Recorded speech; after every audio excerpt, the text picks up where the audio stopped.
Hello and welcome to all GRLCS watchers.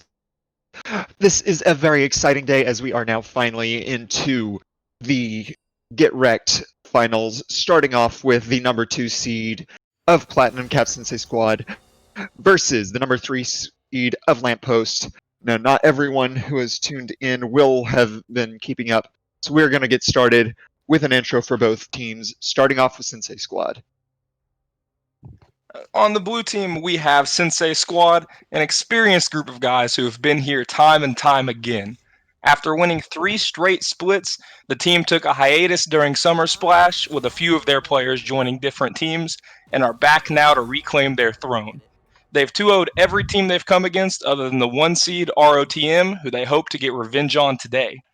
In the top lane, we have Nick Lulz, who's always willing to play whatever his team needs, even if it does mean being stuck on tank duty. In the jungle, we have Dr. Wildy, an ex-Diamond support main who decided to dress up for Halloween this year as a jungler. Don't let a supporting pass fool you, though. His Wukong carries big damage and can be the true carry if his team needs it. In the mid lane, we have Midnight Slushy, who's known for his Azir play, but is also willing to expand his champ pool and play whatever it takes to get the job done. And finally, in the bot lane, we have Boosted Asian and Zale212, who are able to play a plethora of lane bullies to take control of games early, while also having a pocket Ezreal and Jhin pick. The Sensei squad already 2-0'd Lamp once this season, and they're looking to do it again and show these guys why they are the Senseis and Lamp are the students. Meanwhile, starting off on the red side, we have Lamppost, the newest challenger looking to topple the old kings and post a new winner in the GRLCS Platinum Divisions records. Top lane, they have Suki VG, a man who always draws a ban in the enemy's plan so he doesn't slam them with the Metal Man's handheld killing pan. Then in the jungle, we have Histega, who makes sure that each jungler that faces him has to get a new pair of undies as the only jungler to teach Platinum MVP Ikato the meaning of fear. Their mid laner is the Leroy, someone to always be leery of in-game, and is looking to make the Diamond Trophy in his and Histega's case a little less lonely. Renji takes command of the bot lane with the highest personal PR percentage in the league, with a champion pool that is a marvel because of all of its unique picks. Finally, there is Dogmar, the self-proclaimed top 8 support who wants to lower that number some by leading Lamp's dogged charge to mar the enemy team's KDA and win percentage. This lineup, Lamp is posed to continue their 4-series win streak, dethrone the current kings, make sure a betting man's winning picks are Lamp. Since his squad might be a formidable obstacle, and the 3-time Plat champions might have 2-0'd them last time they met, but every player knows that losses only illuminate your problems and shine a light on where to improve. So Sensei Squad shouldn't lampoon them too much, or they might find the jaws of defeat clamping down on them. And now, as we are a bit behind of Champ Select, thanks to the intros, and it is already looking pretty spicy. Have some bans, have some picks, and it's looking to be pretty fun.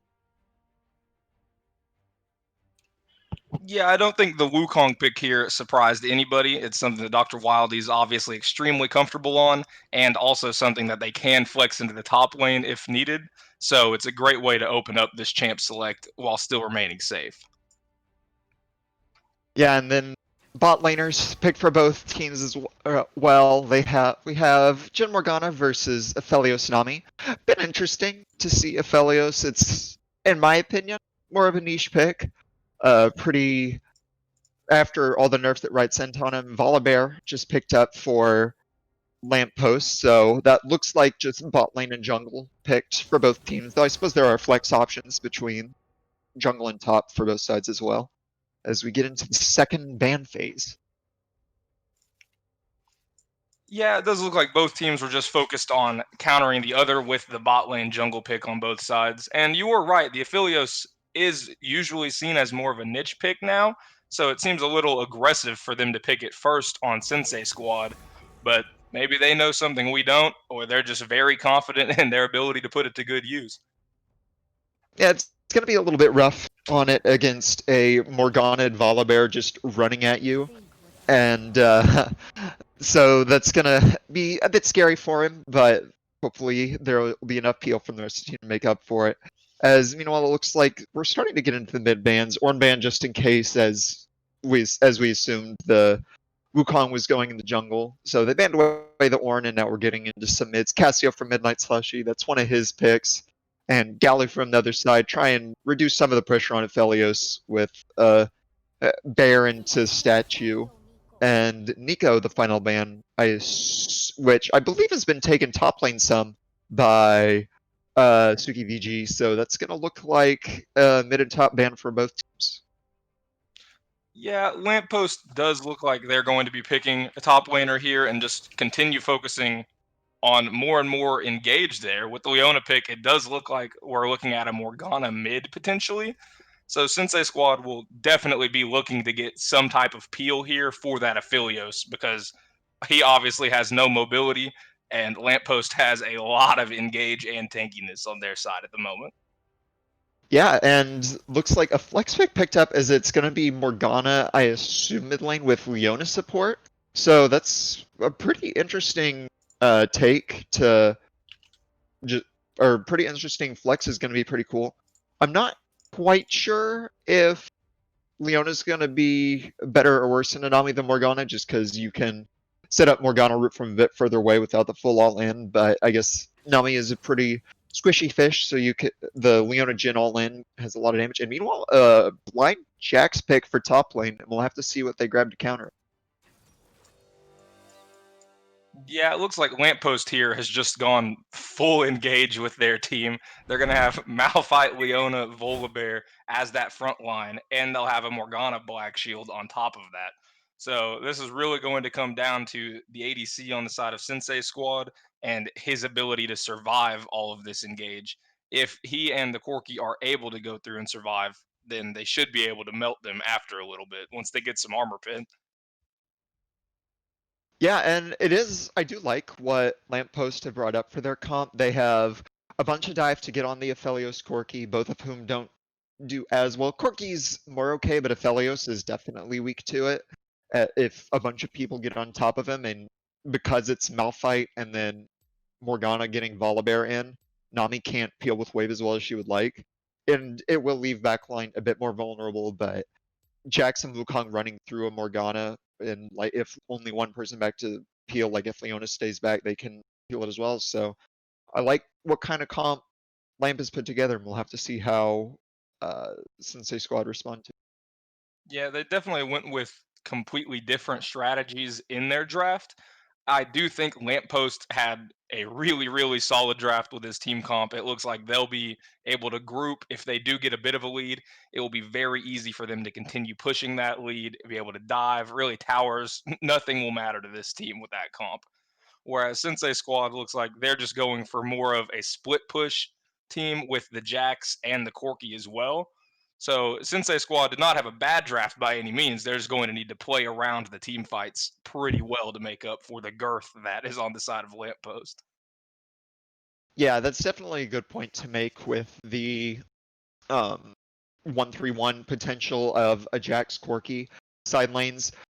Lamp does have decent stalling potential of that. Malphite can just E Jax, slow him down. Morgpool is good enough wave clear to stall out, but Corki can get a bit of poke down. And then they do have to watch out for, though, from squad side, is that Volibear doesn't care if your 3-man's hiding under tower, because he turns that tower off, and we already expunged a bit about how much dive they have. So I think that since the squad do have win conditions, it's just a lot harder execution, and I'm always a big fan of easy execution drafts. Yeah, if we're having people who don't know what they're doing play, this game definitely goes to the side of Lamppost. But I am confident in Sensei Squad. They have multiple people on their team who are comfortable on their champs and have obviously been here before. So I have full confidence in them being able to play with this comp and keep things interesting and get this game into a position where they're able to win. Yeah, and that is a pretty good advantage to have, having been in this situation before by Sensei Squad. They did win 3 plat splits in a row before the 3 splits before Summer Splash. So they're going to be coming in pretty hot for to regain their title. Of course, to do that, they'll have to go through, I believe it's Rodham. I'm not sure. It's a bit weird. I'm not quite sure how the plat ended up. I think they might have done a series earlier to because of power concerns, or at the very least, there isn't another plat game scheduled for today. I'm just gonna assume that Rodham took advantage of it. I don't know for sure. but we don't have to worry about that quite yet, as we're getting ready to get into the first game that we actually have. Yeah, that's the looking ahead to Rodham could be one thing that does end up hurting Sensei Squad a little bit. A lot of times you'll see teams, oh, they've already 2-0'd Lamppost. We're not worried about this. Let's go ahead and get these games out of the way, focus on the team that beat us. But especially with this draft, if they overlook Lamppost at all, Lamp could come in and win this game pretty easily. Yeah, and it's definitely the kind of game where Lamp have very clear win conditions that can be executed from ahead, from behind. They'll be able to do it. There isn't like a point where they get hard countered by any one aspect of Sensei Squad, or they aren't on a timer of any sort. I don't think late game. I think it's pretty even, more down to execution than anything, because despite the better carries for Sensei Squad, Lamp have the tools to get rid of those carries. And just going to be a fun matchup overall as we do get into the loading screen, getting ready to get into game. And here we finally load in for our first match of the finals day, or the semifinals, first day of the finals for the GRLCS Fall 2020 split. Let's get started. Yeah, I'll be interested to see how aggressive they go right from the jump here. Hopefully, we see a 5-man invade or something at least a little exciting because we got to give the people what they want. Yeah, and I do imagine that if any team is going to invade, it'll be Lamp. They have oodles of CC if they want to go for it. More Q, Leona Q, Volibear Q, Jin can level up W if he wants, Malphite Q, and they are going to invade with a boring 5-man spread from Sensei Squad. That's probably the intelligent. Yeah, it looks like Sensei Squad realizes they have all of the tools that you just mentioned. They're just staying back and trying to point defense, make sure they don't get any buffs stolen and don't get killed right off the jump. Yeah, and so Lamp is going to spread out a bit after seeing the response, and I do wonder if they're going to go for a delayed invade or even just a full-on late invade, try and get some vision down. Here's the delayed invade, gets a ward. Wukong does have a sweeper on the back, standard fare for junglers. Stega won't do so, however, so looks like that Pixel ward top river side is going to stick around. Yeah, it was interesting of Hostega to wait and decide to get that late ward in there instead of returning for the sweeper. Obviously, it does help them get a little bit of his early vision, and he can hopefully see where Wukong passed from the beginning. But that does mean he'll be a little less likely to go for an early gank that could be seen by a ward. Yeah, that is the trade-off. And actually, speaking of early wards, SukeBG actually put a very, very early one in River, which is a bit interesting because you can see Wukong on the path over, I believe. Might not actually be deep enough for the ward, I can't see. But you can kind of tell what path Wukong is going with that early ward, and placing it that early means it might wear off by the time he gets there. So we'll have to see that matters. It is a Malphite favored matchup, as you can just spam Q on Jax. If Jax ever jumps in, you can just press E. So he should be fine, but we'll have to see if that does end up mattering. Yeah, and it looks like Sensei Squad is going for a little bit of early trades here. Boosted Asian doing a great job of getting some poke in level 1. Yeah, I'm surprised they aren't going a bit harder with it, because you do have Leona's pretty garbage champ level 1, and Nami is very good early trades, and then you can get the double wave bounce. So I feel like they could have pressured. Maybe it's balanced out. This is a very early game. Flash stun with the E on top of Midnight Starsee's going low. Flashes away, but still gets hit by the binding. Great first gank by Hostega, and first blood for Lamppost. Yeah, that was the combo that we kept talking about during the draft. Was just even from early game having Volibear stun into the Morgana binding, especially mid lane, is so much CC along with damage. Turned into an easy kill. Midnight Slushy really couldn't have outplayed that with the flash stun onto him. Yeah, that was just very well done. Very surprising gank from Hostega. Not a route you typically see happen. He cleared all 3 camps on his bottom side. Then wraps up around mid with the ward expiring. Just flash stun. Midnight Slushy wasn't ready for it and goes down, and that's really big because now the wave's bouncing back into mid lane. He is getting collapsed upon as the scuttle fight's going to start. This might be trouble for Stega, but Morgana's coming in, and Midnight Slushy doesn't have flash, so he can't get too aggressive. Gets stunned, gets the shield, gets back out, and it will mean scuttle for Dr. Wildy as Hostega moves down to try and contest the bot scuttle, and just very good early game plan so far, well executed by Lamp. Yeah, Lamp was able to get started, and how I mentioned earlier with this comp, any early lead, they should hopefully be able to push it and keep holding that lead. So getting that kill, and really even just getting one scud afterward, does put Lamp into a good position moving forward, as they now have that little bit of control on the bot side, and will most likely look around trying to kill Boosted Asian and just play through the bot lane for a little bit. Yeah, and taking that into account, still even CS, but looking at some other lanes, actually slight CS lead for Suki VG in top with the wave even, so he's going to be able to keep that lead. And Malphite actually isn't super great into Jax early. It's once you start getting into the higher levels that Malphite actually starts being able to bully out with Q poke, E slow. Jax can fight back early, so it's nice that Malphite's already been able to have CS lead. Meanwhile, bot lane's been pressuring, but still even in CS for Lamp, as you don't want to get too far away from tower with Leon. As that's first easy jump in, and Suki VG doesn't flash the stun. That's first blood for Nicklols. And that's pretty big to get your split pusher rolling this early.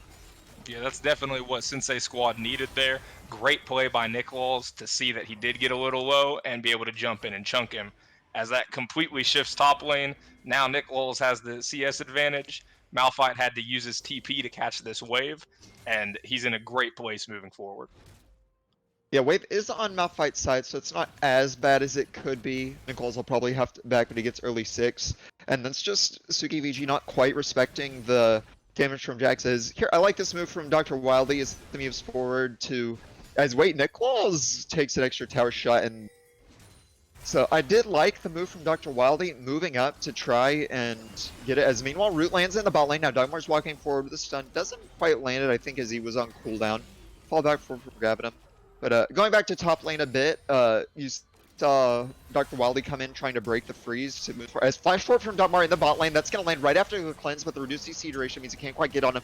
Now TP is coming in from Jax, can't follow from Malphite, so Dogmar's going to be stuck with no way forward. Nicholas is going to jump in. Dogmar just goes back to sacrifice stretch to keep boosting Asian distraction. Is going to go forward. Sun lanes onto Nicholas. Renji is going to be kept alive, and nice response from Sensei Squad from Lamp's overextension.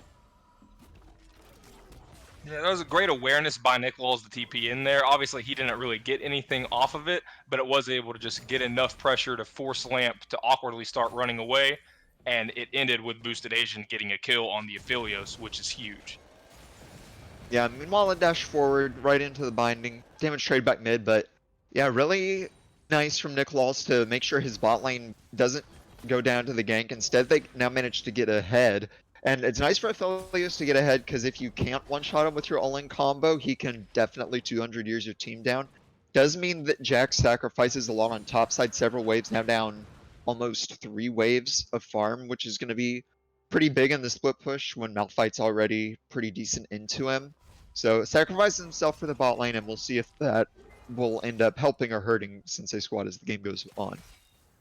Yeah, it does look like Sensei Squad is going more and more into just hoping they can get Boosted Asian ahead enough to help with that 1-3-1, allow him to pressure during grouping and survive if Lamppost does group as 5 and force things with the Jack splitting. So the goal is much more even in top lane now, with Nick Lulz having that early kill but being down 10 CS now with a cannon wave crashing. So he's gave up his lead but did not fall behind by any means.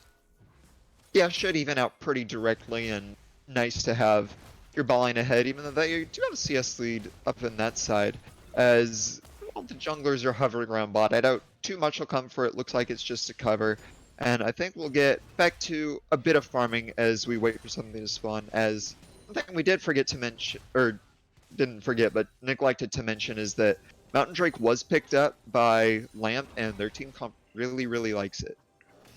Yeah, that was a pretty aggressive play to go for that Drake by Hastega, because it was done with Sensei Squad's bot lane pushed up after they had won that fight and they were hitting the tower. But with no vision, that might be exactly why Sensei Squad didn't expect him to be on it and didn't think to go check it. Yeah, meanwhile, top lane Nicholas is getting a bit low. That's a TP from Morgana as Allen's coming in from the Malphite. No flash on the Jax. He's almost certainly going to go down here. Pool just to get the assist. Black shield on, chasing forward. One more seismic shard gets Suki VG the kill, as Nicholas just overextended a bit too much, and that might turn into a Herald for Lamp. Yeah, it looks like it definitely could. And on the bot side, Dr. Wildy is now looking for a counter gank. He does have that pink ward in the bush, so he knows he's unseen. And he's just going for it. Yeah, has 6 splashes were on Dogmar. He doesn't have flash, so he's going to chase forward. Good gun combo from the Aphelios is going to be able to chase him down. Is going to ult onto Renji now. He's going to flash forward under tower. He's going to be able to get the kill directly. Last tower shot doesn't connect, and that's an excellent double kill for Sensei Squad off of Lamp's overextension. Yeah, that was a great Aphelios play there, knowing that he did have the damage to be able to get away with flashing into tower at level 6. When he did it, I thought he was about to die, but he obviously knows a little more about the champ than I do. 200 years of experience required to know, but once you do, you can hit the opponent with 200 years of gameplay. He had the chakrams fully stacked up with the candy cane guns, able to just flash on him under tower with the autos, Nami empowered.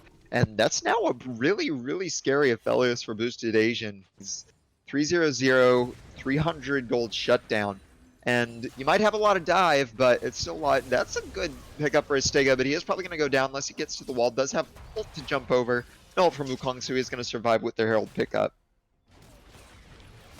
Yeah, it does look like Sensei Squad was able to get the Aphelios huge. He now is in a great position, but Lamppost does have that comp, as we've mentioned a few times now, that can potentially negate that. It doesn't matter how strong the Aphelios is, if he gets hit by Malphite ult, Volibear stun, Leona ult, even with his cleanse, he might fall. So he'll have to play these fights very well and be sure to keep some distance between him and the enemy.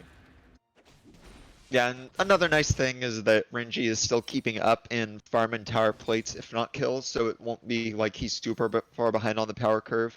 And Jin doesn't like going up against tanks, but there aren't any tanks for the Sensei Squad side, so him being behind a bit isn't going to completely neuter him damage-wise. He'll still be able to output some crits with force shot on low targets. And so it's out a little bit as Dogmar's moving far forward. Now ganks coming in are going to get onto him, but he does have cleanse. Gets out of it. There's the ult flash stun from Hestega. That's going to be the shutdown on the bear. TP coming in from the Corki, but he's running into 3 people with CC, and Morgana actually managed to stop the TP. Might have been better to let it continue, but here comes Dr. Wildy. He's going to look to turn it with the ult. Goes forward, but stunned up multiple times with the CC combo. There's the root. Hestega gets another kill for the killing spree. Jin ult popped. Isn't going back down, so I don't think we're going to see the kill on Denami. But that's really good response. Bot tower first blood plus ult plates, and Lamppost just snowballed the gold lead super far ahead. Yeah, that is the comp that we mentioned. They were able to use it to perfection there. Jax is dead here. Now, as the Malphite gets the kill top, it's exactly what we were talking about. Aphelios had his cleanse. He used his cleanse to get rid of 1 stun, and it just immediately hit with 2 more stuns, so it doesn't matter. A really, really nice job from Lamb. They identify the strong point for Sensei Squad and immediately look to shut that down. Now there's a really big Volibear too. Malphite's winning the Jax match, so as we expected, Nikolaw's not able to flash the ult to stay alive. And with Malphite getting ahead, Jax isn't going to do near as much in him as team fights, and he won't win the 1v1 for a while either. So with second Drake now, and Soul being threatened, and a big Soul at that, Infernal Soul's a really, really good one for their comp. It's going to be Sensei Squad's on a timer now, because I don't think they outscale with as much of a gold lead as Lamp has. Yeah, Sensei Squad's definitely been put into an awkward position in that they need to make something happen fairly quickly, but it's hard to make something happen into that comp, especially when you're down a couple thousand gold. They do have the Corki package in the mid lane, so they might look to make a play off of that, but they'll definitely need to do something quickly because once Lamppost does get more items than they already have, towers, objectives, nothing will really protect you from them. Yeah, it's just a really rough spot for Sensei Squad overall, because you aren't going to win individual lanes at this point. More can neutralize mid, top's losing, junglers ahead, bots kind of even, but not enough that I would say they have definitive advantage. Team fights, Lamp has a lead, 1-3-1. Your Malphite has a lead, so you can't even do that. And you're on a timer because of Soul, which you'll have to fight for. In a team fight, you can't win. So it's going to be a little bit rough for them to get back in it at this point, I believe, and they're going to have to do something pretty crazy to keep standing a chance in this game. Yeah, I honestly think that it'll come down to good play by Nick Lowell's good awareness. They don't have a bad late game by any means, but there is just the Malphite, if he has any type of lead on Jax, should be able to negate the Jax. Once Nicholas is able to get a couple items, he might be able to outplay the Malphite a little bit, just use the stat check from his ult and get ahead that way with some splitting. But it will be a very tough game for Sensei Squad moving forward if they aren't able to make something happen before we really get into the mid game. Yeah, but they do have a bit of time before it's completely, or they do have a bit of leeway before it's completely unwinnable to try and get something back. There are shutdowns as well for Lamppost that Sensei Squad can pick up and really accelerate their hyper carries. So it is going to come forward as Boosted Asian walks in. No backup, so he won't quite he won't die from face checking Leona. And it looks like the 1-3-1 is set up for Lamp as they're just waiting for Dragon. There does come the Leona ult looking for the Nami, but Bubble, and that's just a solar flare that where the light was in Leona's eyes instead of the end. Yeah, and I will say another way Sensei Squad can look to keep this game open is just with Boosted Asian able to put out that damage and let him get a couple of items to get a little tankier. If he goes for a Death's Dance and a Phantom Dancer, for example, then if Lamppost isn't able to one burst him, like we mentioned a little bit earlier, he'll be able to just heal all of that damage back up and win fights after Lamppost's abilities are on CD. Yeah, very true. You always have to worry about an Aphelios when his sums are up. Now, it is a ways away that you have to be worried about that for Lamp with Hurricane is a pretty mandatory item on Aphelios to truly do his thing.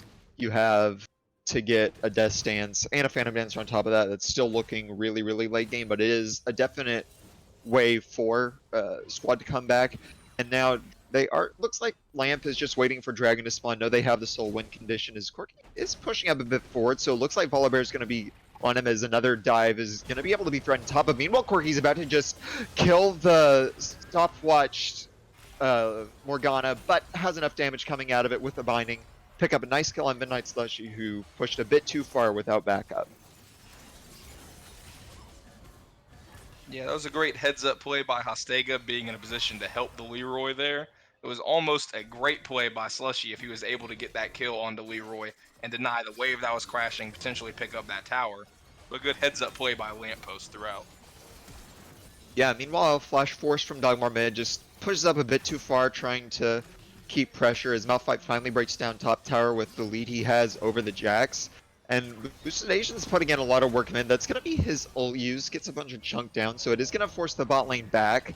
And it is before Dragon, so that does give Sensei Squad a bit of time to set up, maybe get some vision, maybe contest it. But it also means that your ult's down for Aphelios when the fight starts.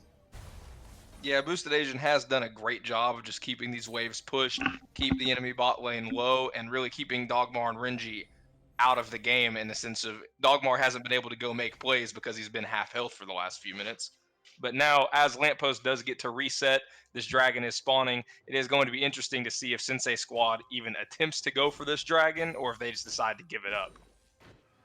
Yeah, and it's interesting back timing from Sensei Squad because you just chunked out Renji and Dogmar, you know they're in the area, so it's your chance to get positioning instead of Dragon, but instead they back with them, want the items to be complete instead.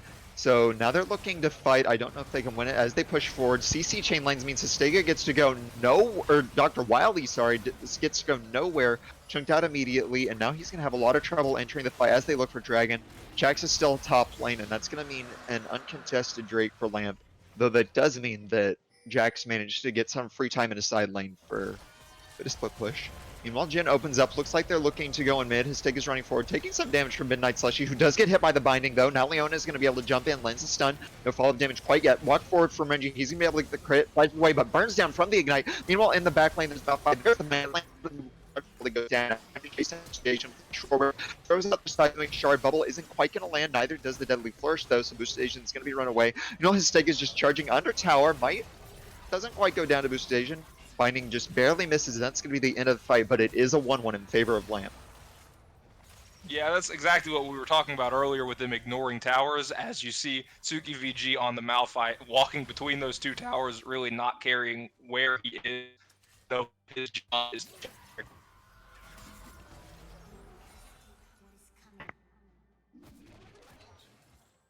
Testing.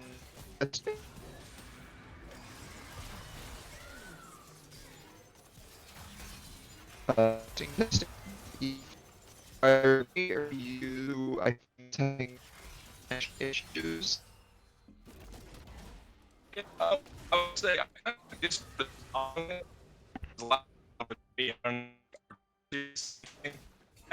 here. You're being very broad at the moment. Am I being broad as well, or is it just me? If I get some information on that, sure. At least half the caster. Discord super.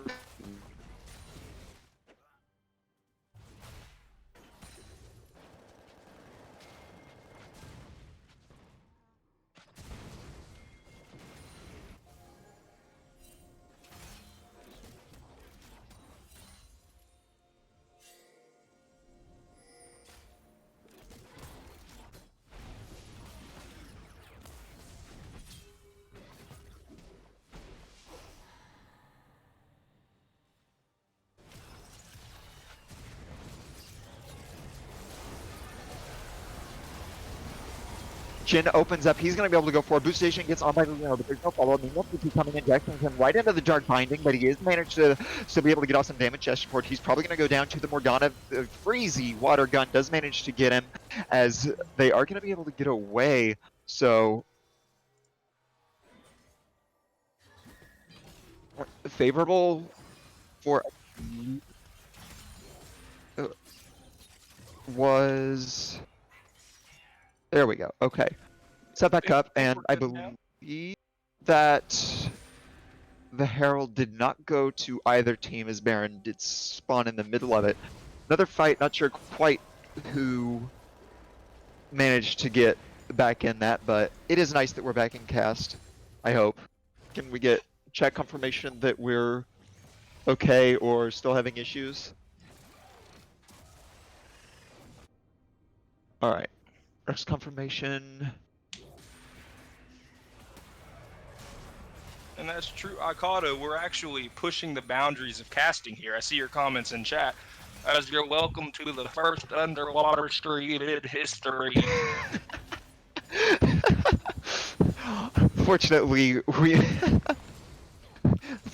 we have managed to get back in it. Sorry for missing the fight. Does end up being quite a bit more, not quite sure who managed to come out ahead, as both sides were in it, but it was TP from Jax.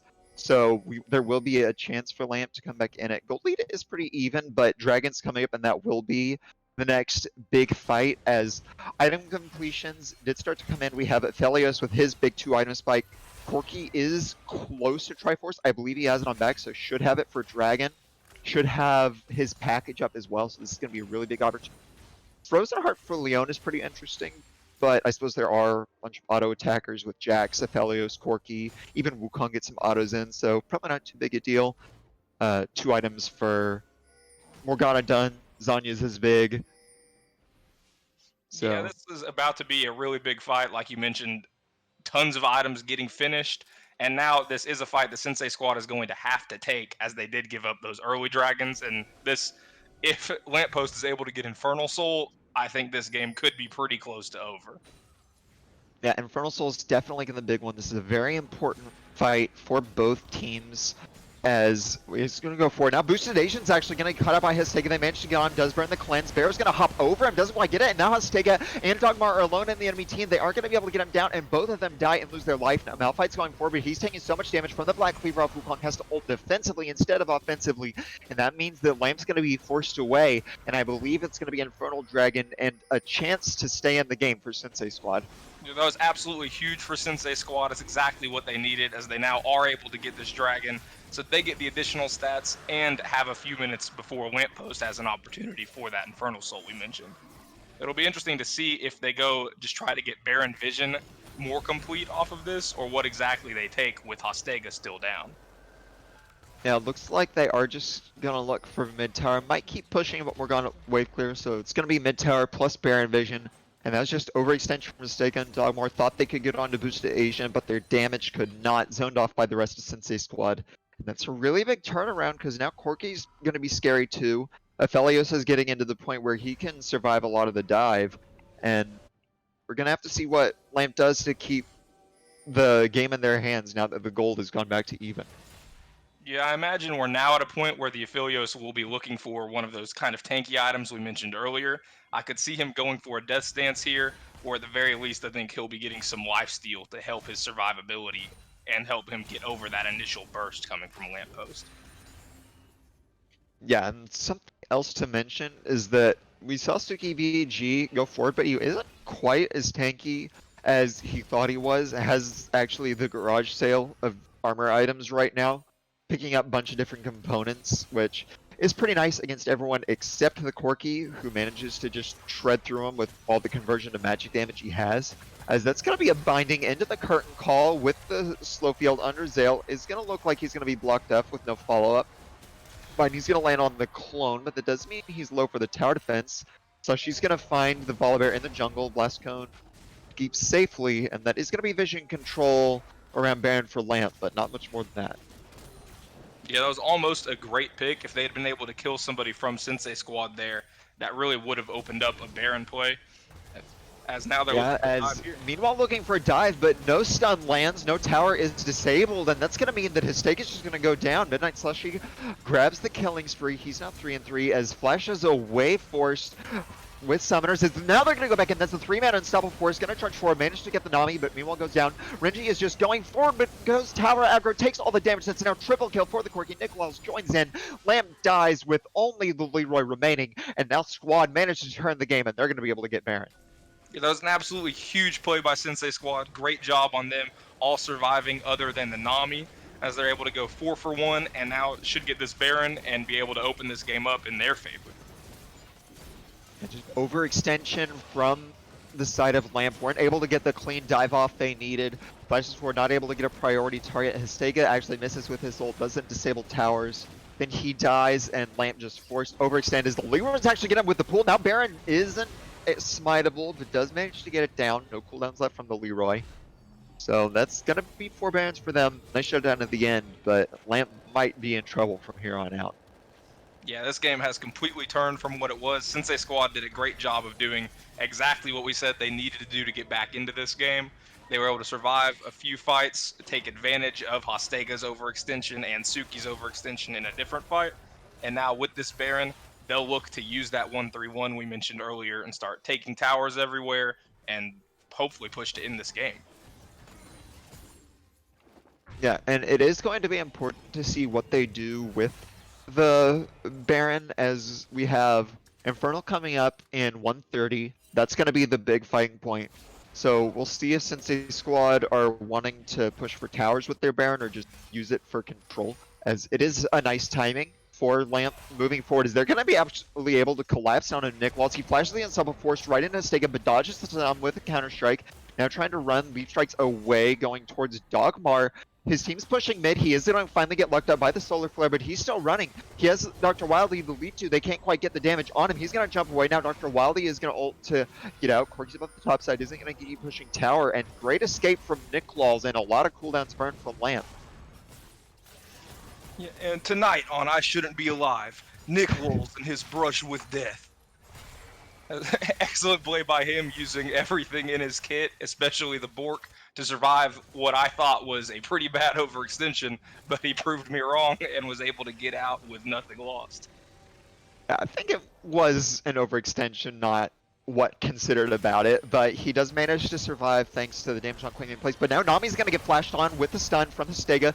Going to throw out the tidal wave, but she's going to be getting low because Corky's on Renji now. He's going to have to run. Just gets nuked by the 3-item Corky. Absolutely destroyed. Now Jax is back in the fight with the TP. He's trying to go forward. His Stega jumps the wall, trying to get onto Midnight Slushy, but I'm not sure he has enough damage for this. Has a shield come down. Might have the bite up here for a bit more heal. No! Midnight Slushy takes him down. There's the binding. Leroy does manage to finish him off. That's going to be 2 kills, 4-1, but the Corky's a pretty big member. Jungler's dead. Dr. Wildly has Smite, and it's down to 2 members. Unstoppable Force is up. The Leroy might be able to do it.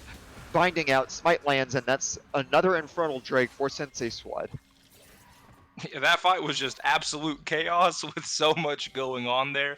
It was a great play by Midnight Slushy to get on to Renji in the back line, and it was a great attempt to punish Midnight Slushy by Hostega. Obviously, they ended up going in favor of Sensei Squad, and they were able to get another Infernal Drake, which is just pushing that soul win condition further and further away for Lamp. Now, late game hyper carry Corki, always a dangerous threat, manages to just nuke Renji, face taking the damage, dashes away, gets his take it down too before Leroy finishes him off.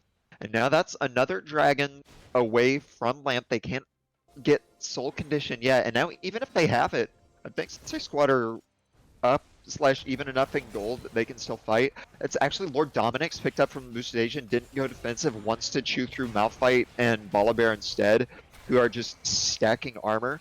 So that doesn't make it more vulnerable, but now you have to kill Corki and Aphelios, otherwise either one could tear through your... Yeah, Sensei Squad's in a way better position because of that now. Before it was just the Fed Aphelios, where Lamp had enough hard engage to completely delete him if they got an opportunity. But now with 2 Fed carries on the side of Sensei Squad, and especially with one of them being Corki, who's much more mobile than Aphelios, it'll be really difficult for Lamppost to get a good enough engage to win a team fight. Especially because while you're diving them, you have to worry about your own backline. Renji is going to be left to the wolves. The wolf in this case being a monkey and the traitor lamppost of Jax. So it's going to be tough for him in fights. Fortunately, he's Jin, who's able to snipe with Curtain Call and the Deadly Flourish from way outside of most champs' engage range. But it does mean that that's a lot of damage that can't follow up on the fight onto the carries. It's going to make them harder to burst, and we've seen some overextensions from Lamp before where their damage can't follow up, and if they do it again, their front line's going to get nuked even faster. Yeah, we're now at a point in the game where one more messed up engage by Lamppost could spell the end of this game. I do think they need to just try to keep vision control, especially on the bot side. Their win condition does remain that Infernal Soul, so if they're able to bush cheese, do whatever it takes to get a pick beforehand and get that soul, this will put Lamppost in a great position again to close out this game. Now, a lot of it comes down to what happens in these next couple of minutes. It's 1 minute on Baron, 220 for Dragon. Baron's going to be a fight initially, and then I don't know if it might just start, and then someone will turn for a fight. As Dugmar's walking forward, okay, doesn't go for anything yet, but Baron might start a fight, or they might just posture and then look to rotate around for Infernal Dragon, and we'll see how they decide to play it as it goes forward. Yeah, it will be interesting to see how both of these teams play. They both have pretty clear win cons in that now we have Sensei Squad able to push a little closer to Infernal Soul as well. We mentioned it being a win con for Lamppost, but if Sensei Squad gets 4 Infernal Drakes, the Corki and the Aphelios will be doing huge damage. Yeah, meanwhile, Suki VG's learning that when you full stack armor, don't try and fight the Corki, especially the Corki's 842 with 3.5 items. And we were talking about 131 being good for squad. Now their 131 is actually in a position where they win it hard because of just how strong Midnight Slushy is. And that's letting them get a bunch of vision pushed up in preparation for the Dragons. This comes like Curtain Call. They're looking for a boosted Asian. Get some slows, but no one's really in position. There comes the Solar Flare onto the Nami. He's going to get bound. They're going to take him out, but that's not a carry. And the Leona's going to go down. And the Volibear's going to go down. And the Leroy is forced to flash out before he goes down. Suki VG misses the unstoppable force. Boosted Asian's flashing away from the binding. Now they're chasing forward. Meanwhile, Wukong's on the backside. Renji is forced to run. Goes forward, gets a crit auto. He's actually might be able to do something. Midnight Slash loses his shield. Root is going to land. Nice job. Flash forward from Nicholas, trying to get on him. Counter-strike blocked by the Black Shield. And that's 2 for 1, but I do like how many sums and how Lamp was actually able to fight back into the double carry. Yeah, that almost was a great fight for Lamp. It was a good attempt on the engage. The unstoppable force barely missing, and super close to going in the favor of Lamppost, but it does end up going to Sensei Squad, and now it looks like they'll be able to take an uncontested Baron here. Yeah, they are starting up the Baron. Don't know if they'll be able to finish it before the rest of Lamp gets in position. Looks like they'll be able to, so at this point, Lamp is going to need to walk down, I think, towards Infernal Dragon. It's spawning in 15 seconds. You have a window while they're backing. So I think right here, Lamp just needs to Bum Rush Infernal, start it as soon as it spawns. Hope to pick it up. Corki, though, is running in with package and home guards, and they aren't moving quite fast enough, so it looks like Infernal's going to spawn, and it's going to be a fight to probably decide the game. Yeah, we do have Nick Lowell's starting to teleport behind here. This is pretty aggressive of him. It looks like Lamp might be able to punish him for it. Yeah, they're going towards him. Yeah, they're going towards him. Managed to though jump out with the Ward Hop, and that cedes full control over the area directly to Sensei Squad. They're going to be able to start the Baron. Hard to walk through choke with all the Corki missiles and the Tidal Wave to zone off. and they're just on drag. They do pull off here. I feel like they could start it and keep zoning off, but once zone with Corky instead. Now Lamp is the one able to get back in his position for it, as Sensei Squad needs to regroup. But just look at how much damage that Midnight Slushy is doing with his poke. 2 members already at half, and they aren't ones with lifesteal. Yeah, those rockets are just absolutely brutal from Corky, hitting Leroy and getting multiple members of Lamp chunked enough that they most likely won't be able to contest this Drake at all. Yeah, and they're still going around it, as meanwhile they're going to go forward, but right into the Inferno Booster Station, gets massive damage down. He's going to go down. His Tiger gets in the backline, quite finish him off with the Phantom Ninja. Midnight Slushy nukes the backline, Jen's down. Leroy's the only survivor, 704, but he might be unkilled, but he is also without a victory, as this looks like Squad's just going to push in and win the game through mid. Yeah, I cannot imagine Sensei Squad not ending off of this. It was a great game by them. They knew their win con. They were able to play through their 1-3-1 and really trusted the 3 to outplay any dives that came from Lamppost. And they were able to pull it off as they close this game out currently and go up 1-0. Yeah, spawn timers are coming up for Dogmar, but Renji's still 10 seconds, Stega's still 10 seconds. They're going to be able to get the tower, they're going to be able to get the Nexus, and they're going to be able to take game 1 for Sensei Squad over Lamppost, looking to repeat the 2-0 performance from the regular season. And as we get out of it, we're going to have to see what Lamppost does to try and bring it back and stay into finals.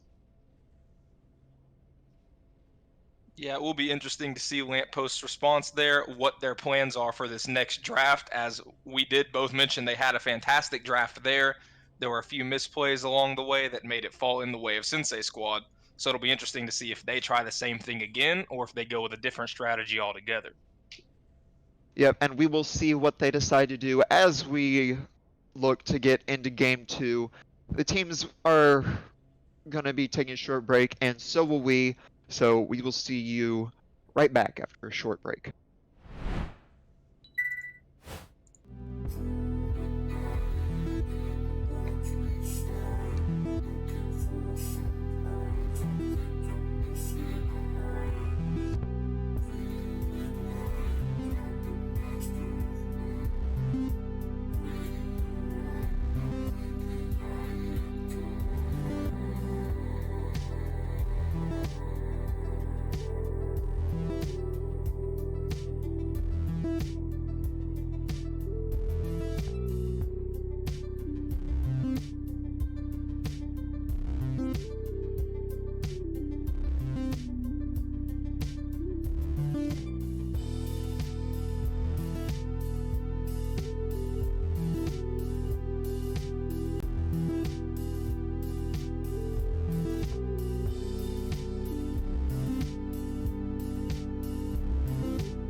All right, GRLCS watchers, welcome back to Game 2 of the semifinal matchup for the Plat Cap division between Lamppost and Sensei Squad after Sensei Squad took a Game 1 win over Lamppost. We'll see what Lamppost do to change that. Yeah, I'm really excited to see how Lamppost drafts here after that first game. It'll just be interesting to see if they're going to go for a similar comp as the first game, since they were right there on the brink of winning, and it looked like a good comp that maybe could have used a little more damage, but had great engage, or if they'll try to match the 1-3-1 strategy or try something completely different.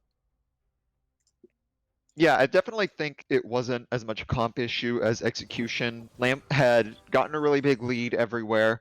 They were poised to get an Infernal Soul, but just at the very end, they misexecuted some of the dives, gave the shutdowns over to the Corki, to the Aphelios, just couldn't last in late game. As so far, Lamp aren't changing it up with the first pick Morgana that I assume is going to be able to be taken as a flex. Yeah, I'm sure they're very comfortable with that flex pick, given that the Leroy did very, very well on the Morgana. I don't remember his exact stat line, but there were definitely no issues there with the Morg pick, so they can take it mid or flex it support based off of Sensei Squad's picks here. Yeah, as for their picks, they are going to take the Jin away, so it won't be a complete salty run back from the team. And we'll see what they pick to go along with it. I assume a support as they are going to take the Jin Leona now. Said that we saw you do it, we can do it better. See how Lant responds to what I'm going to call provocation.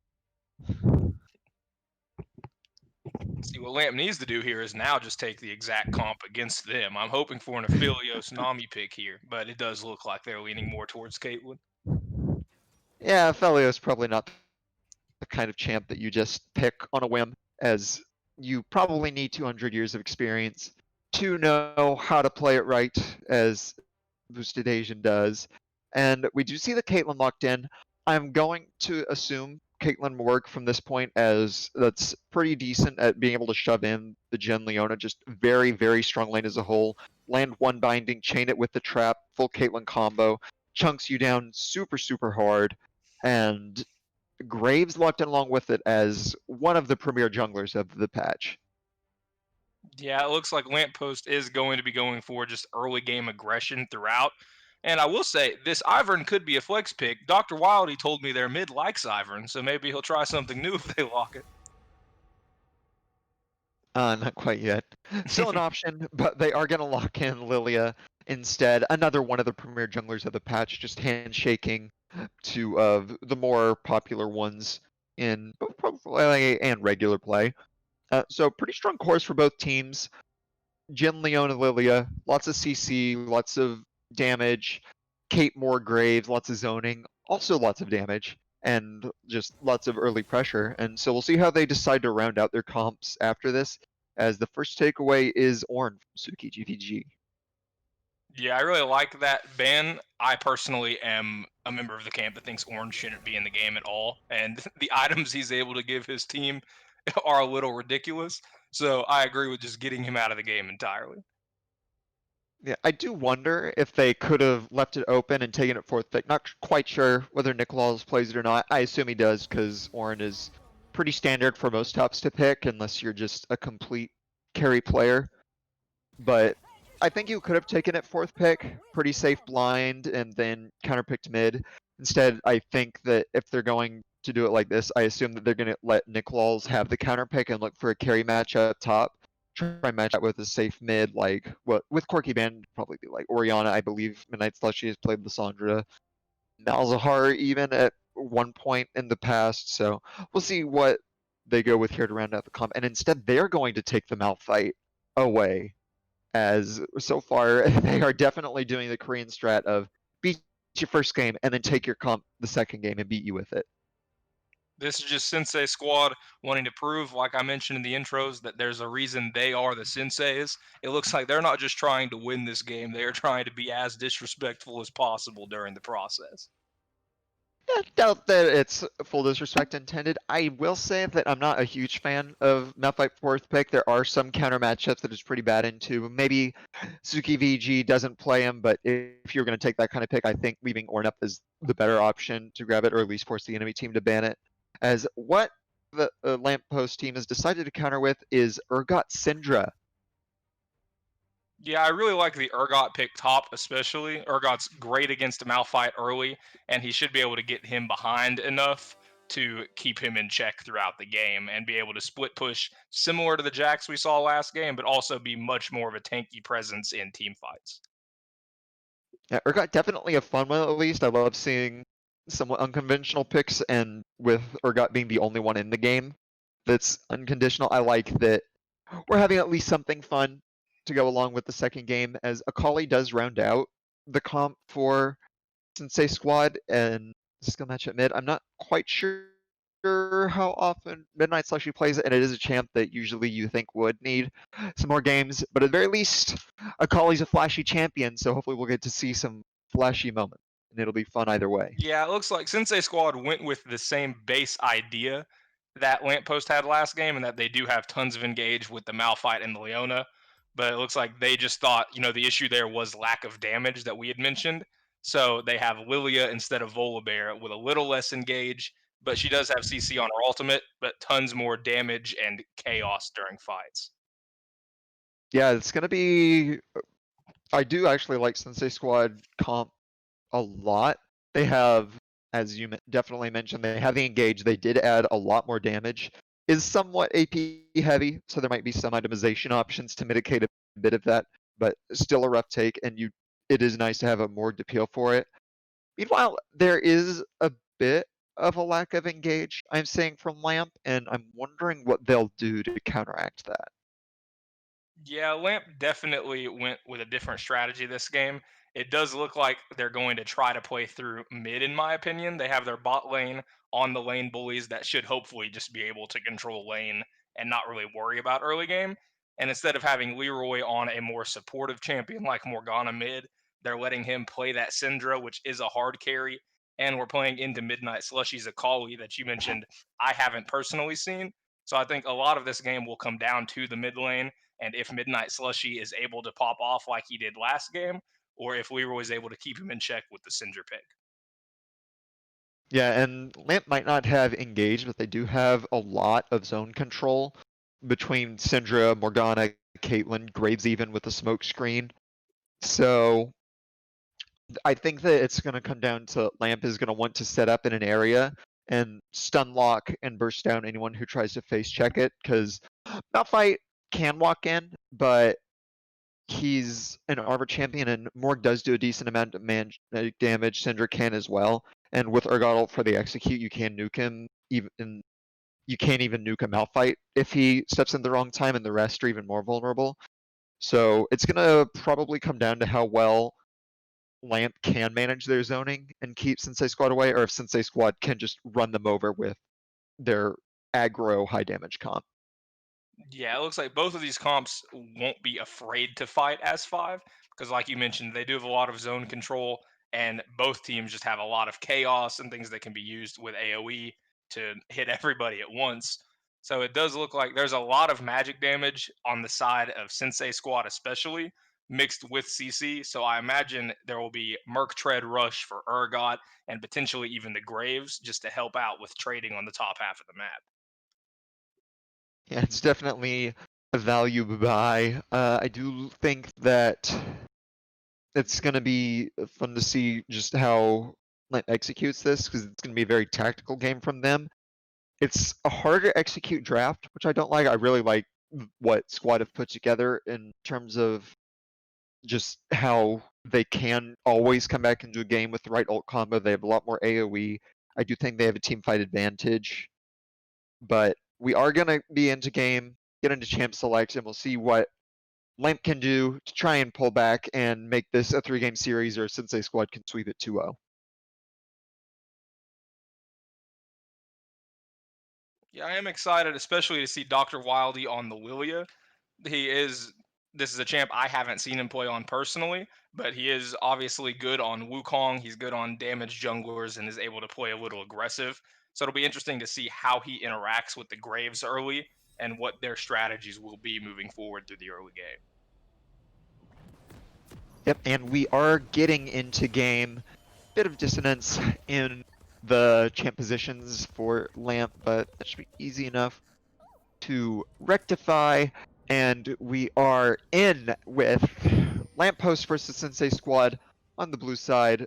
Lamppost has taken Urgot for Suki VG top. Histega is taking Graves jungle. Leroy is on Syndra mid, with Renji on Caitlyn Morgana bot. And it does look like Lamp will be going with a different strategy to start this game. They're probably hoping for a pick on the Jhin right here with a Morg Q and a potential Kate trap to follow it up. It'll be interesting to see if they go through with it or not.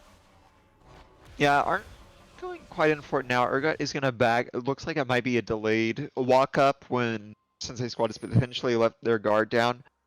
As long as they're just sitting here, I do want to talk about runes a little bit, as I see a couple of choices for Lamp. The comment on Dogmar, I kind of wish it would have been Guardian, though I don't know quite the support meta, but I think against something like a Kali, Lilia, Leona Malphite, you want even that little bit of extra health to help out your Syndra or your Caitlyn. Graves went Fleet Footwork. I know that there are a bunch of different options for Graves, and that Phase Rush is sometimes taken. I think that it's still definitely a fine choice, as this is going to be the 4-man delayed invade from Lamppost. Going to come in, binding lanes on a Jhin immediately. That's going to burn his cleanse. Now Zale walks forward, gets a stun, burns his Aftershock though. Histega's dashing forward. That's probably going to be flash from the Leona. And so they do manage to get sums from Lamppost and the blue buff. And nice start for Lamp. Yeah, it was a great delayed invade there. Getting to burn the Leona flash, the Jhin cleanse, and come away with the buff puts them in a pretty good spot on the bot side of the map as well as in the jungle. And like you mentioned with the runes, it does look like with the Arcane Comet pick on Morgana especially, they are leaning more into that early game aggression. Morgana's there to help be a lane bully more so than help protect Kate. So it's just a bit higher risk, higher reward in my opinion. And it'll be good to see how they play the bot lane and if they are able to dominate it. Yeah, that's a really good point about that, as really nice trade on a Niklaus. You see the press the attack on Urgot, he can proc it incredibly quickly with his Purge activated, as it automatically attacks every, I believe, 0.33 seconds. So quick proc on the PTA with just like a QE combo, and you get easy bully as he is going to push forward, and we already see the Caitlyn Morgana starting to get a lane advantage. Yeah, they've got it pushed forward before the third wave is even done, and now it's going to be on the Jhin to farm under tower, which he's not the best at by any means. Definitely can have difficulties with this 4-shot mechanic, as we see some nice trading onto Midnight Slushy mid, but the Leroy is now out of mana, is also down a bit of CS, so with the pots, with the Fleet Footwork, Kali stand up, and now Midnight Slushy's in a pretty good position in that lane, with Syndra not able to bully as much anymore. Does have health pots but no mana, so no real threat on the Akali. And meanwhile running out of health too, as dashes in and gets another good trade onto the Leroy.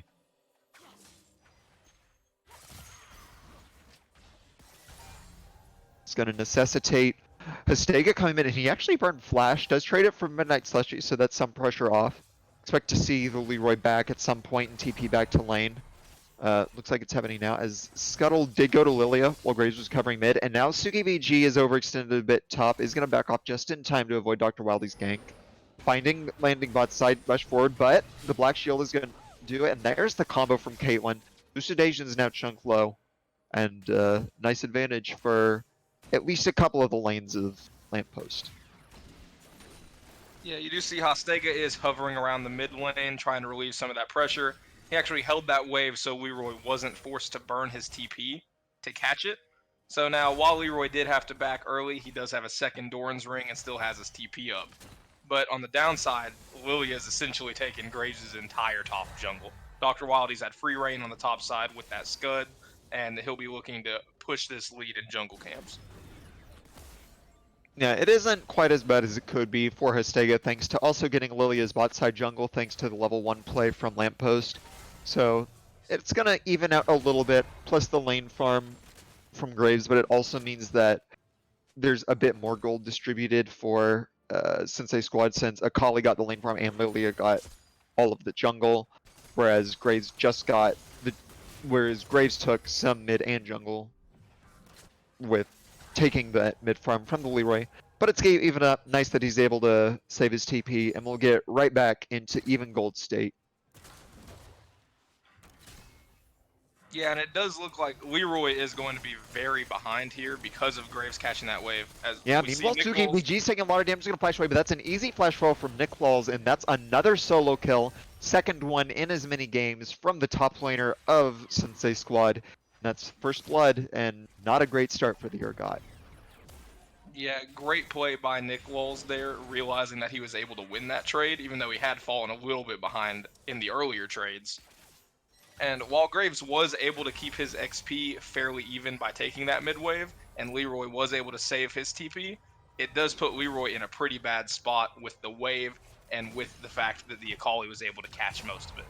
So Akali's in a great spot currently, and they'll most likely be looking to make a play around him and punish Leroy if possible. Yeah, and we can see that just by the fact that Leroy's still 5, Midnight Slushy is 6. Graves is a bit ahead on the XP, but Lily is still caught up. And they're looking to set up something topside, but like Nick Walls has the unstoppable force, so it's pretty risky dive unless you do it really, really well. And it looks like Lamp doesn't want to risk it, doesn't want to see this game snowball out of control. They know they have the early pressure and at least bot in top lane, so they're wanting to keep up with that. And Graves being topside means that Sensei Squad now have an opportunity around Dragon. Yeah, it looks like Lamp is trying to take this as slowly as possible and just hope that they'll be able to farm and play their way safely back into a lead here.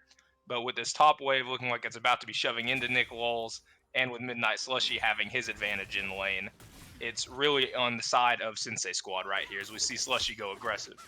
Yeah, he lands the all-in, goes for the Leroy, does use his ult, doesn't quite manage to get the kill. Nice stun, is going to go back. Leroy barely dodges the sword from Dr. Wild. He wasn't 6, so couldn't have slept, but still misses out on some damage. Pretty even trade, but the bot lane advantage from Lamppost is going to mean that Graves is now able to solo the drag, and it is something we've missed talking about. That's 20 CS now for Renji. Good job pressuring in the advantage lane matchup, and it is nice that the Leroy was able to survive the first all-in from Akali, despite being disadvantaged some in terms of where she was at in lane. Yeah, and this bot lane is doing exactly what we had mentioned them hoping to do, in that Graves has been able to relieve some pressure mid and focus on other areas of the map, as well as taking that Drake, just because the bot lane's been able to be pushed up all game. They've had so much pressure there, keeping Boosted Agent under tower and denying him farm throughout. Yeah, and meanwhile we see top crashing, and a plate did go down for the Kate Morgan. They're really starting to hit their spike now with the first BF sword back. As Astega is going to look and steal the blue buff, gets away. And we go back to farming states with the dragon down. Taking the time does mean that Lilia now has the CS lead over Graves in the jungle, and Nick Walls is in a good spot top with just able to constantly spam seismic shards onto the Urgot. And I kind of wish we would have seen a Cole from Suki VG. Cole's actually really good on Urgot because each of his Purge autos, which is his W chain gun attack, counts as a separate auto, so you get the 3 health on each one. Makes it really effective for staying in lane, not a BM or like low pressure lane stop by as you see on most other champions. Yeah, it does look like he was just wanting that little bit of tankiness from the Doran shield, and now we see an engaged bot lane. Yeah, as Darmar is going to flash away, but did have the black shield, and Renji get float from the force shot, so some nice pressure forced back from Sensei Squad's bot lane. Stega's going to show mid, try and shove it in. Niklaus did manage to crash top, and now he's walking down, so they're actually going to be able to collapse directly onto the Graves. This is probably going to be a fight. Dashes away, still has the seismic shard. That's the ult back. Lily's not quite in range yet. Claus is still holding on to his ultimate, though. Going to do it right on top of the blast cone. Gets him on the knockup. Really nicely done. Wasn't able to get far enough away. Flashes over the wall, but he's still asleep. Gonna be a seismic shard flash over from Dr. Wildy to finish off the kill. Now the Leroy is stuck. Gets a little bit of damage. Can't quite get it back. There's the Leona ult. Now Renji stepping forward. Black shield to keep him away from stun. And that's another kill for Sensei Squad to extend their gold lead just a little bit more.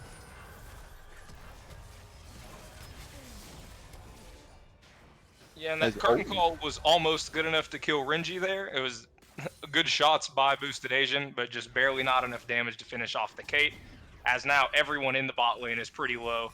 But Renji and Lamppost are so confident in this lane combo that they continue shoving bot even with the ADC having a few hundred health. Yeah, but that's meanwhile going to be a TP and misses the trap from Renji. Wasn't quite able to get it. Flashes away from the Eve, but that means that Dogmar is going to be sacrificed for his ADC.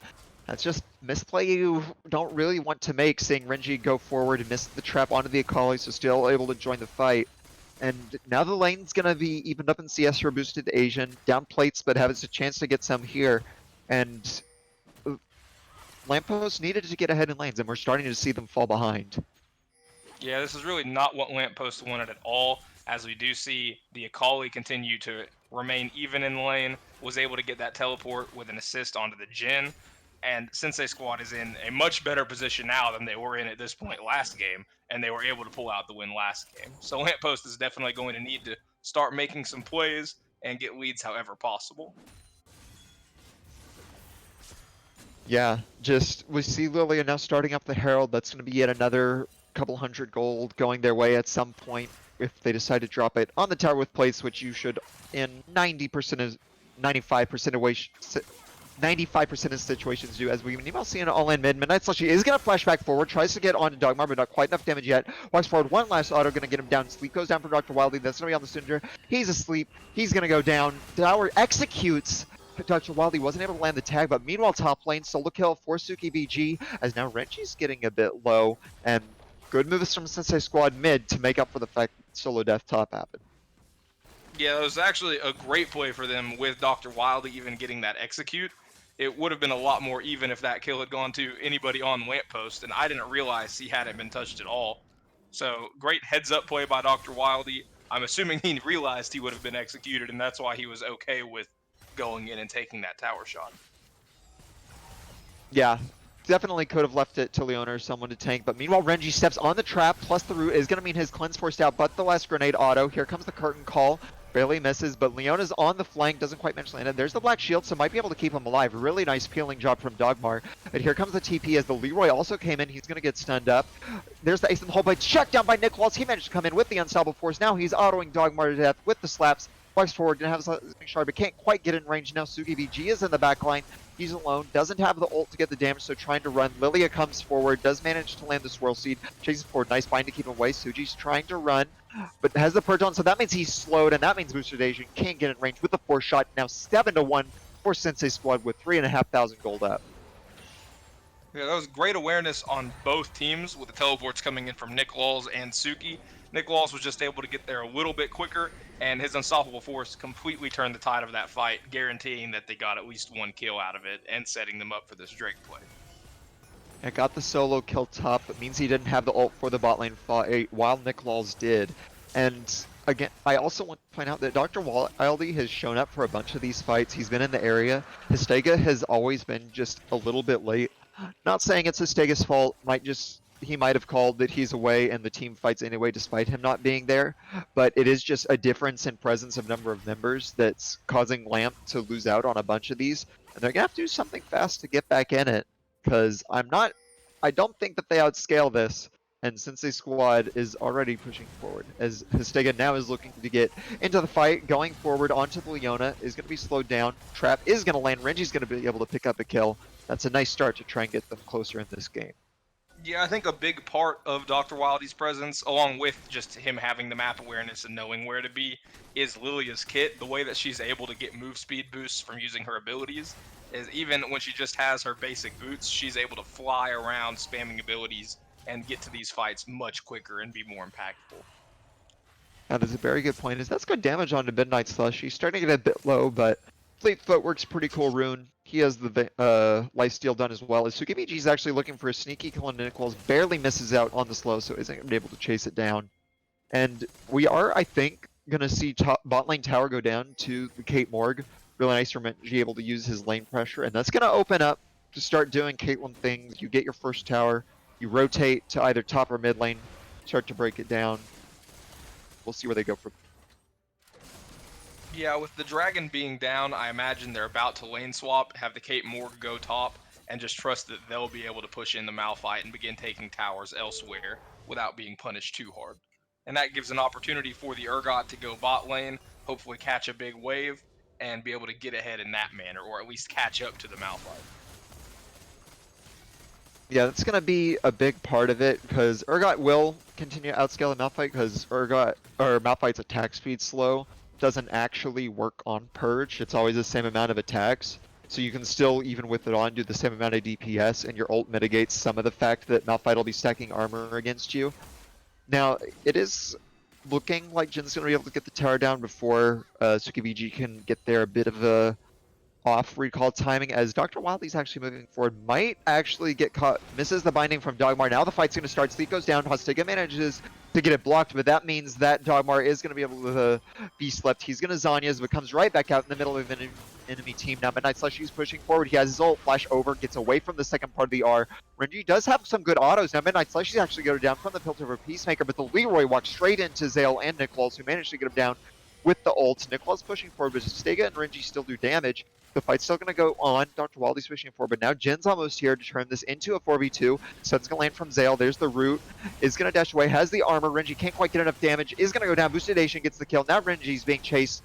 Root flashes away. Here comes the curtain call. Is going to barely manage to be able to get side of range of it. Not sure if they're going to chase under tower or not. So, moves forward, but he goes right into Boosted Asian. Renji's going to donate with another slow with the crit auto. Is going to go down. No TPs to clean up any kills. And Sensei Squad did get low, but come out with the kill lead and a very, very big lead in this game.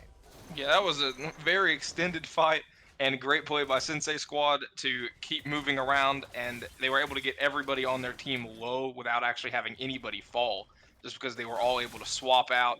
Oh, I'm getting low, you come in and help. Yeah, I mean, well, Midnight Slushy's going for the fight, but his ult is down and Suki VG's is up. That means that Midnight's going to go into the meat grinder. Really nice solo kill to try and get some life for Lamppost. Yeah, Lamppost does have the Urgot getting pretty big slowly here, and that will be a huge part of them moving forward in this game. Yeah, meanwhile, binding from Dogmar did land. That means he's going to be able to follow Cleanse from Boostation, and he does have the auto damage. Dogmar is going to land one more Q, hoping to let Renji get in range. Can't quite do it. Not quite acing the whole up. It's going to come up now, but healing from the red buff plus the fleet footwork is going to be enough. And a nice attempt from Dogmar, but not quite able to do it. And that's another kill for Boosted Asian, who's now 5-0-1. And yeah. Renji's getting TP'd onto, oversteps, trying to push forward. Midnight Slushy's coming to come in, has his ult now. Easy kill, doesn't even need it. Grabs it, maybe could have helped out some. Suki VG is going to now start a fight on bot side versus Nick Walls. Chase him down, doesn't have ult, so is going to be able to run away from the Malphite, I think, because he has ult and flash. And yeah, is going to be able to go for no flash flip from him. Gonna ult away, barely managed to level up. I think Corrupting Potion is going to save him, but the spear lands from Suki VG. Very nice blind snipe, and Urgot is continuing to be their only hope as the rest of the map falls apart around him. Yeah, Tsuki VG continues to make plays and get leads, while Sensei Squad continues to make plays on everyone else. So it really will come down to if the Urgot's presence and his ability to force Malphite away from fights will be able to open Lamppost up for some breathing room and help get them back into this game. Yeah, and meanwhile, it looks like the teams are setting up around Baron. Leroy's going to TP in. Items are advantageous for Sensei Squad. They have 2-item Jin and 2-item Lily, which is absolutely huge, whereas 1 item only for most of Lamppost. They might have to give this dragon no matter how much they don't want to, because I don't see how they can fight it. And now Midnight Slushy's going in for the fight on Suki VG, whose ult is down. Isn't going to go for it, but does zone him off in order for a free dragon from Sensei Squad. Yeah, Sensei Squad, I feel like, is just doing a great job of all being at anything that happens. As soon as Midnight Slushy went in there alone, but he did have 3 guys up in the river who were going to collapse if that fight continued forward. Yeah, that's been the big difference between the teams. Lamp on their own has had Suki VG able to get some kills back, but Sensei Squad's just been grouping better. They've been on better timing for fights, as that's going to be a flash away. Nice job avoiding it, but another summoner down. Mid tower's under pressure, and Lamp continues to be suffocated out of gold.